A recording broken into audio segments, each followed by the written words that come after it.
Minimalism to the max. I'm Jay, Steph's on vacation, and this is Modern Motoring.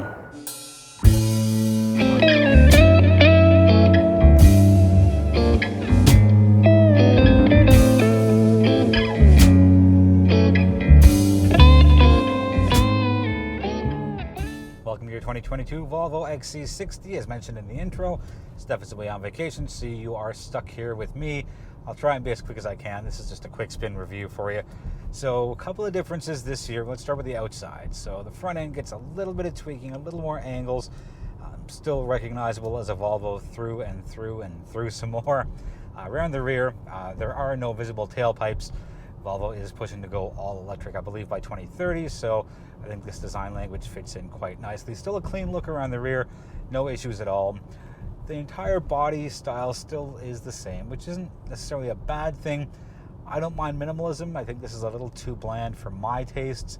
I'm not saying make it as edgy as something else out there. I don't want to name any names, but if you're okay with a bit of a simpler look in your luxury SUVs, then the XC60 should check off at least that exterior design box. Side profile still the same. You have the silver trim going around the windows. I really like the Thor's hammer headlight design. It's been like this, I believe, since 2014, maybe 2015, when that XC90 complete redo came out, and that was, I think, 12 years in the making. And I'm happy Volvo has stuck with it. It's such a clean and creative design, and yes, the Thor's hammer, a little nod to Sweden there as far as heritage goes, and I like it. I don't have any issues with it. I love how they've integrated the headlights, the day runners, the high beams, and the turret signal all into one beautifully and very cleanly designed housing. A couple of new things for 2022 include new paint color options as well as new rim designs.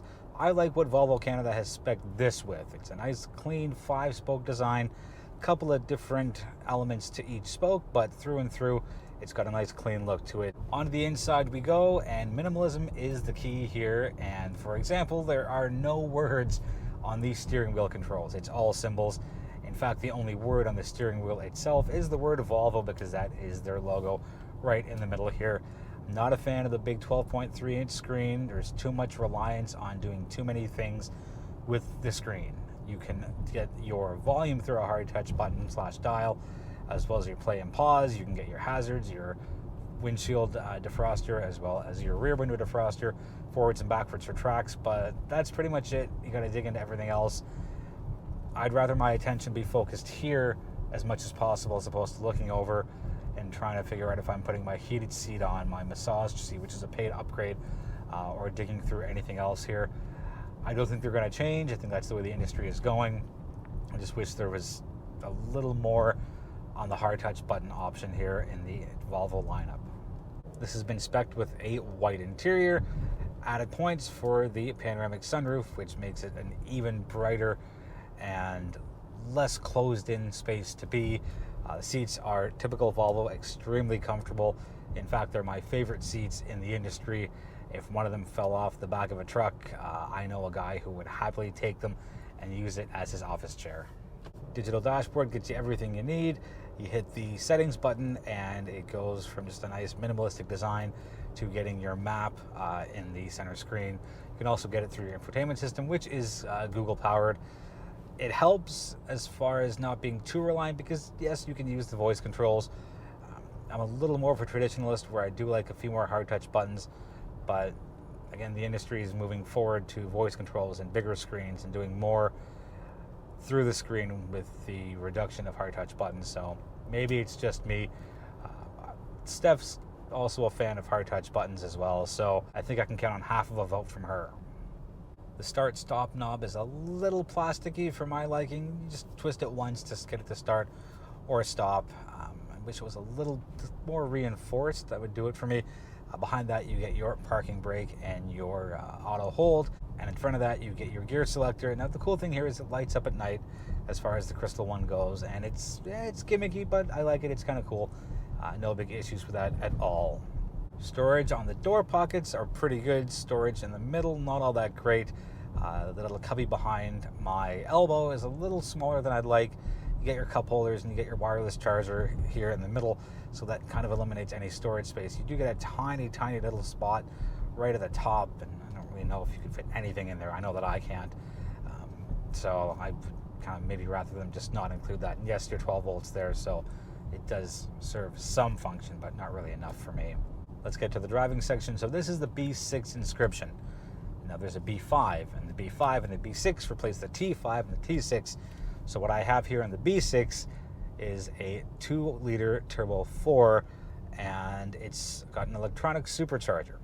So my total output is 310 pound-feet of torque and 295 horsepower, all through an 8-speed automatic. And yes, this is their all-wheel drive. So with the B5, it's still a 2-liter 4-cylinder turbo. There is no supercharger, and your horsepower and torque figures come in the mid-2s. Here's my take on the driving. It's smooth, it's quiet, eats up all the bumps, does exactly what it's supposed to. I find that it's a little sluggish when you're trying to get up to speed. Now, it's still a safe car through and through. You won't have any issues getting onto the highway. You won't have any issues getting out of a collision situation.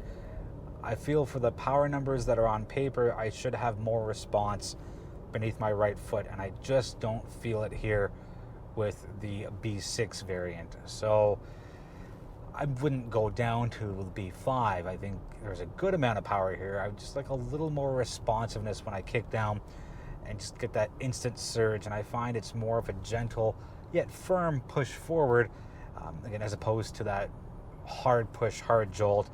Not quite snapping your head back into the headrest, but I want to be able to feel the surge forward, and I just don't have that here with the B6.